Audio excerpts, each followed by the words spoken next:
کر لیں. قبلہ یہ ہے نا کہ مستری عمری الناصبی، کیونکہ وہ آپ کو کہہ رہے ہیں کیا کہتے ہیں راوزی اخباری غالی راوزی، تو اس کو میں کہوں گا مستری ناصبی عمری. تو اس نے یہ جو حفاظت قرآن پہ ایک دلیل اس نے یہ دی نا کہ وہ کہتا ہے جی کہ یہ جو شیعہ ایک روایت پیش کرتے جی سورہ احزاب کی ایک آیت نزول تھی، وہ پھر ایک ثابت الشہادتین تھے انہوں نے دی. تو وہ کہا کہ وہ اس طرح ہوتا تھا کہ اس کا یہ مطلب نہیں تھا کہ آیت کسی کو پتہ نہیں ہوتی تھی، آیت پتہ تھی اس لیے تو پوچھ رہے تھے کہ وہ مل نہیں رہی. تو وہ کہتے تھے کہ ہر ایک نے اپنے پاس لکھی ہوتی تھی. تو وہ کہتے ہیں ابو بکر نے اس چیز کا خاص بندوبست کیا تھا کہ جب تک لکھا ہوا کوئی نہ لے کے آ جائے تو تب تک درج نہ کی جائے. تو کہتے ہیں یہ بھی حفاظت قرآن کی ایک مطلب دلیل ہے کہ وہ نہ صرف یاد ہوتے تھے صاحب حافظ ہوتے تھے. دوبارہ تکرار کرو، ایک منٹ دوبارہ ان کی بات کو تکرار کریں. آپ وہ کیا کہتے ہیں؟ قبلہ وہ یہ کہتے ہیں نا کہ جو حفاظت قرآن کے متعلق نا وہ کہتے ہیں کہ شیعہ ایک روایت سے جو اعتراض کرتے ہیں کہ صحابہ کو سورہ احزاب کی ایک آیت نہیں مل رہی تھی. تو وہ ایک صحابی تھے جو ذو شہادتین تھے، ان کے پاس سے ملی تو انہوں نے لکھ دی. تو کہتے ہیں اس کا یہ مطلب نہیں ہے کہ آیت کا پتہ نہیں تھا، آیت کا پتہ تھا اسی لیے تو ڈھونڈ رہے تھے، یعنی زبانی یاد تھی لیکن لکھی ہوئی مانگ رہے تھے. تو ابو بکر نے اس چیز کا خصوصی بندوبست کیا تھا کہ بھائی نہ صرف یہ کہ حافظ بتائے آیت کو بلکہ لکھی ہوئی بھی بتائے. جی یہ جو یہ بتا رہے ہیں نا، یہ گیم ہے جو اس نے کھولا ہے ابن حجر عسقلانی نے، کیونکہ واضح ہے. وہ خود زید بن ثابت کہتا ہے کہ آیت کسی کے پاس نہیں تھی، صرف خزیمہ ابن ثابت ذو شہادتین کے پاس تھی، اس سے میں نے لیا ہے. ٹھیک ہے نا؟ تو پھر اس سے تو قرآن خبر واحد بن جاتا ہے، قرآن کی تواتر کہاں سے ثابت ہوگی؟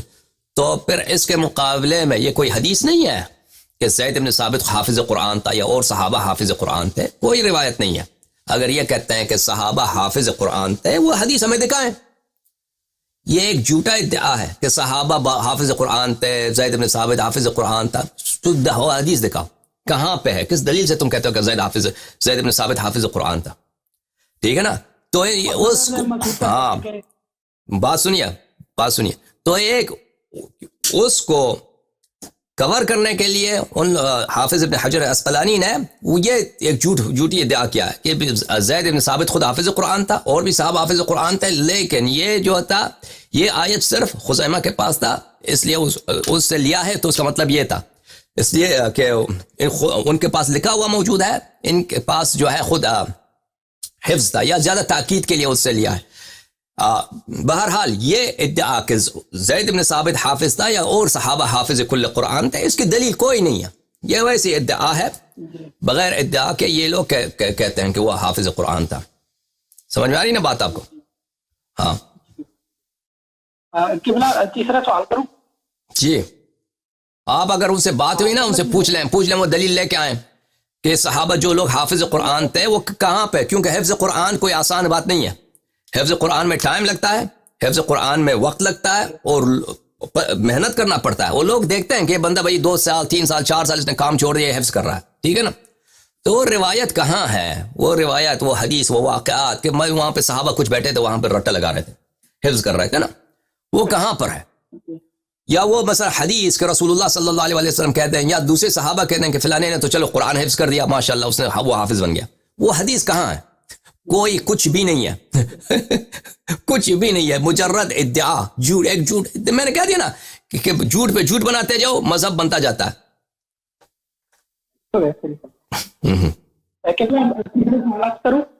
جی قبلہ وہ جسمانیت کے متعلق تھا نا، تو آپ کا ایک وہ ملوث ناسوی تھا ایرانی کوئی، اس کے ساتھ آپ کا مناظرہ بھی ہوا تھا. تو اس کے اوپر مجھے فارسی آتی تو نہیں، لیکن میں مطلب تھوڑا بہت اس میں فلو کر کے سمجھا تھا نا. تو اس میں وہ 4 گھنٹے کا مناظرہ تھا. وہ ملوث اس نے ایک بات کہی تھی کہ بھائی زیارت عاشورہ میں لکھا ہے جہاں تک میں سمجھاؤں کہ بھئی اللہ تعالیٰ بھی یعنی کربلا میں آتے ہیں اور وہ امام حسین علیہ السلام کے انتقام میں مطلب روتے ہیں، یعنی اس طرح کی جسمانیت والی کہتے ہیں باتیں. تو زیارت عاشورہ میں نہیں ہے، قرآن میں بھی آئے تھے وجاء ربک والملک صفا صفا، تیرا پروردگار آتا ہے ملائکہ کے اس کے ساتھ ہوتے ہیں صف اندر صف. تو رب آتا ہے تو اس کا مطلب ہے رب کا نزول رحمت ہوتا ہے، یہ ہمیں معلوم ہے. اس طرح کے احادیث جو ہیں وہ شیعہ کتب میں کم ہیں، لیکن اس کا مطلب یہ جیسے قرآن میں وجاء ربک والملک صفا صفا، اس کا مطلب یہ نہیں کہ خود پروردگار آتا ہے. یہ تو شیعہ کا اجماع ہے، شیعہ کا عقیدہ ہے کہ نہ خدا نظر آتا ہے، نہ اللہ تعالیٰ کوئی دیکھ سکتا ہے، وہ نہ دیکھنے کے قابل ہے، نہ کوئی یعنی وہ نہ جسم ہے نہ جسمانی. ہمارے پاس اس کے تو تصریحات بہت زیادہ ہیں، ٹھیک ہے نا. ہمارا عقیدہ بھی ہے، اور قرآن کی جو آیت ہے اس کو معنی بھی یہی جو میں نے عرض کیا یہ ہے. جماعت مخالفین کا تو یہ عقیدہ نہیں ہے، وہ تو کہتے ہیں کہ نظر آئے گا. یہ سب کہتے ہیں، یہ نہیں کہ اس میں اختلافی مسئلہ ہے. اہل حدیث کہتے ہیں اللہ نظر آئے گا، وہ جماعت اشاعرہ کہتے ہیں اللہ نظر آئے گا، ٹھیک ہے نا. ماتریدیہ کہتے ہیں اللہ نظر آئے گا. تو پھر بچا کون؟ ہم وہ سب صرف معتزلہ، صرف ان میں معتزلہ، اب وہ فرقہ بچا ہی نہیں، وہ سب منقرض ہو گئے. وہ کہتے تھے کہ اللہ نظر نہیں آنے والی چیز ہے، باقی تو سب کہتے ہیں اللہ نظر آئے گا. جی تو ہمارے ان کے درمیان بڑا فرق ہے. ہمارے ہاں یہ تعویل، یہ معنی مجازی، یہ واقعاً یہ حقیقتاً یعنی یہ ہم اس کو معنی لیتے ہیں مجازی، لیکن وہ جو ہیں وہ بالاجماع سب کہتے ہیں کہ اللہ نظر آئے گا. اور کس طرح؟ سر کی آنکھ سے نظر آئے گا، اسی آنکھوں سے نظر آئے گا اللہ روز قیامت، مومنین کو نظر آئے گا، ٹھیک ہے نا. تو پھر اس طرح جب کہتے ہو تو اس کا چارہ ہی نہیں ہے جسمانیت کے سوا. اور جناب قبلہ چوتھا 5واں سوال کر دوں؟ بسم اللہ. قبلہ یہ چوتھا سوال جو ہے وہ تعریف قرآن کے متعلق ہے. وہ کہتے ہیں جی محدث نوری کوئی عالم ہے، تو انہوں نے کتاب لکھی ہے فصل الخطاب فی اثبات تعریف، کچھ اس طرح کی کہتے ہیں کتاب رب الارباب. تو کتاب لکھ دی ہے. جی بالکل کتاب لکھی انہوں نے. یہ سوال جی ہاں تو کہتے ہیں کتاب دیکھو تم لوگ تو مطلب تعریف قرآن کے اوپر کتابیں لکھ رہے اور قرآن نہیں، یہ تو حقیقت ہے بھائی. اب شیعہ علماء چھپاتے ہیں نا، شیعہ علماء بیوقوف ہیں. شیعہ علماء کی تاریخ میں بہت سارے یعنی اکثر سابق تو اکثر علماء وہ اسی بات کے قائل تھے کہ لیکن وہ نہیں کہتے تھے کہ قرآن میں جو ہے یہ قرآن نہیں ہے. وہ کہتے تھے یہ موجودہ قرآن سب قرآن کریم ہے، لیکن سیاست کے ہاتھ نے اس میں وہ دستدرازی کی ہے. اور وہ آیات جس میں تصریح تھی امامت کی، جس میں تصریح تھی خلفاء کی کفر کی اور قریش کی کفر کی اور ان کی مذمت، ان کو ہٹا دیا گیا ہے، ان کو ہٹا دیا گیا.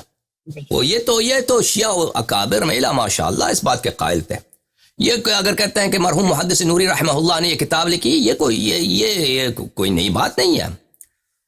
شیعہ علماء کی تاریخ میں کلینی کے زمانے سے لے کر آج تک بہت سارے شیعہ علماء، بلکہ پرانے زمانے میں اغلبیت علماء کا رائے یہی تھا. اب جو ہے موجودہ دور میں اغلبیت علماء کا رائے یہی ہے قرآن جو ہے غیر ناقص ہے، لیکن پرانے زمانے میں یہی رائے ہوتا تھا سب کا.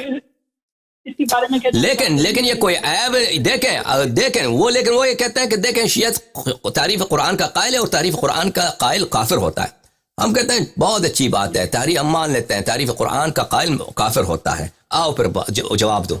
عمر تعریف قرآن کا قائل ہے، عائشہ تعریف قرآن کا قائل ہے، ٹھیک ہے نا. ان دونوں کا جواب دے دو، باقی کو ہم چھوڑتے ہیں. عبداللہ بن مسعود، ابی بن کعب، حذیفہ بن الیمان، ان کو چھوڑتے ہیں. ان دونوں کا تم جواب دے دو. محدث نوری کوئی بات نہیں، ہم کہتے ہیں محدث نوری رحمت اللہ علیہ وہ کافر ہیں، کوئی بات نہیں، مان لیا کافر، ٹھیک ہے نا. تم آ کے عمر کا جواب دے دو، ٹھیک ہے. باؤ کا تجر و با لا تجر، ٹھیک ہے. اگر تم کہتے ہو کہ یہ کفر ہے وہ اچھی بات ہے، آؤ ثابت کرتے ہیں کہ کافر کون ہے. محدث نوری کو تم کہتے ہو کافر، ہم ابو عمر سے شروع کرتے ہیں. اور بولو بھائی. قبلہ یہ ابھی میرا 5واں سوال یہ تھی کہ مطلب ذہن میں ہے کہ بھائی دیکھیں کہ اس کے بارے میں کہتے ہیں کہ یہ تو متاخرین میں علامہ مجلسی اور ان کے شاگرد جو تھے انہوں نے آ کے یہ کہا ہے، لیکن اس سے پہلے نہیں جو تھے اس میں شیخ صدوق، وہ مجلسی کے شاگرد نہیں تھے، وہ مجلسی کے شاگرد نہیں تھے، وہ مجلسی کے بہت بعد آئے ہیں. مجلسی کے بہت بعد آئے ہیں نا، وہ مجلسی کے مشاگرد. کہتے ہیں علامہ مجلسی نے اس چیز کا دعویٰ کیا تھا، اس سے پہلے کہتے ہیں متقدمین میں سے کسی نے نہیں کیا. بکواس کرتے ہیں بہت سارے علماء تھے جو اس بات کے قائل تھے. تو شیخ صدوق نے تو اعتقادیہ میں لکھے کہ بھائی یہ بین الدفتین جو ہے اس پہ ہی مارا ہی. شیخ صدوق اب پتہ نہیں وہ تقیہ سے کہتے ہیں یا کچھ، وہ مجھے دوبارہ رجوع کرنا پڑے گا. شیخ صدوق نقصان کے قائل نہیں ہے اس جی ہاں، لیکن کیا واقعا ان کا یہ عقیدہ تھا، یہ تقیہ کرتے تھے؟ اب اس پہ دوبارہ نظر ڈالنا ہوگا. جی قبلہ 5واں سوال عرض کروں؟ بات کریں. قبلہ وہ اصول کافی کی پہلی جلد کتاب ایمان والکفر میں کہ حدیث کوئی اس طرح کی کہ مفہوم یہ ہے کہ بھائی کفر کے 3 رسول ہوتے ہیں. پہلا تو کیا کہتے ہیں تکبر ہے، وہ شیطان نے کیا. دوسرا پتہ نہیں حسد ہے، وہ آدم نے کیا. وہ اس طرح سے حدیث ہے. تو کہتے ہیں یہ دیکھو کہ نبی اللہ کی طرف جو ہے کفر کے اصول کی اس کو دے رہے ہیں کہ آدم علیہ السلام نے حسد کیا. چلو وہ میں دیکھ کے بتاؤں گا, لیکن وہ ہم تو انبیاء علیہ السلام کے عصمت کے قائل ہیں. آدم علیہ السلام جہاں پہ تھے اس وقت تکلیف نہیں تھا. آدم علیہ السلام جنت میں جب تھے, جنت میں تھے تو اس وقت تکلیف نہیں تھا. حلال و حرام نہیں ہوتی جنت میں. حلال و حرام جنت میں نہیں ہوا کرتی. حلال و حرام تو دنیا کی بات ہے, زمین کی بات ہے. جنت میں آپ جائیں جو مرضی کھائیں جو مرضی پئیں.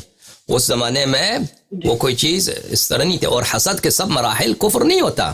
حسد کے سب مراحل کفر نہیں ہوتا. انسان ایک حد تک جائے تو حسد کرے تو کفر ہو جاتا ہے.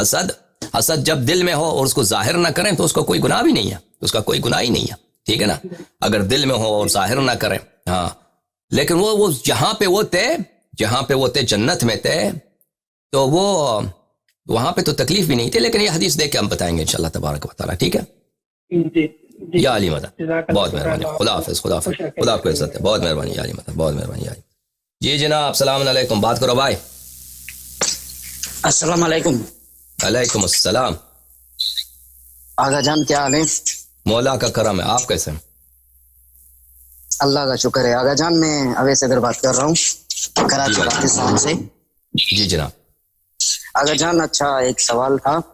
وہ اپنا ایک مفتی ہے فیس بک پہ, اس کی میں ویڈیو مطلب میرے سامنے آتی جاتی رہتی ہیں. اچھا. تو وہ نا صحیح بخاری سے بہت زیادہ مطلب وہ استدلال کرتے ہیں. تو وہ ایک حضرت عمر کا مطلب واقعہ بتا رہے تھے. یہ عمر سفر پہ کہیں پہ گیا تھا تو وہاں پہ نا مطلب وہ بیٹھ گیا ایک جگہ پہ. تو نا کہ ایک بندہ وہاں پہ جو رہتا تھا اسی شہر کا, وہ نا عمر کے پاس آیا. اس نے پھر مطلب وہ عمر سے وصیت لکھوائی کہ آپ جب مطلب خلیفہ بن جائیں گے, اچھا بن جائیں گے, تو آپ مطلب میرے جو مال ہے میرا اس پہ آپ مطلب وہ آپ جو جا کرنا وہ آپ نہیں لگائیں. تو وہ کیا تھا کہ یہ مطلب ان یہودیوں کی کتاب میں بھی مطلب موجود تھا کہ عمر بادشاہ بنے گا اور رسول اللہ کا خلیفہ بنے گا. تو اس کا کیا جواب ہے؟ وہ بخاری کے جواب دینے کی ضرورت ہی نہیں بھائی. وہ بخاری سے استدلال کرتا ہے. بخاری ہمارے جھوٹی کتاب ہے. جی بالکل ہمارے حساب سے جھوٹی ہے. لیکن وہ کہتے ہیں کہ شیعہ یہ بولتے ہیں نا کہ خلیفہ کے لیے کوئی وہ نہیں ہے, نس نہیں ہے. تو یہ بول رہا تھا کہ وہ یہودیوں کی کتاب میں بھی موجود ہے کہ مطلب کہ ان کے یہاں بھی یہ روایت موجود ہے کہ وہ ایک انسان آئے گا, وہ اس طرح سے وہاں پہ کھڑا ہوا تھا. تو یہ بخاری میں ہے کہ یہ یہودیوں کی کتاب میں کچھ لکھا ہے؟ یہ یہودیوں کی کتاب سے وہ مطلب بول رہا تھا. آپ خود سوچیں, اس کا جواب واضح ہے. آپ بہت ہوشیار آدمی ہیں, چالاک آدمی ہیں, اس کا خود سوچیں, جواب واضح ہے. ٹھیک ہے نا, جواب دینے کی ضرورت ہی نہیں. جی ہاں بہت شکریہ. خدا آپ کو عزت.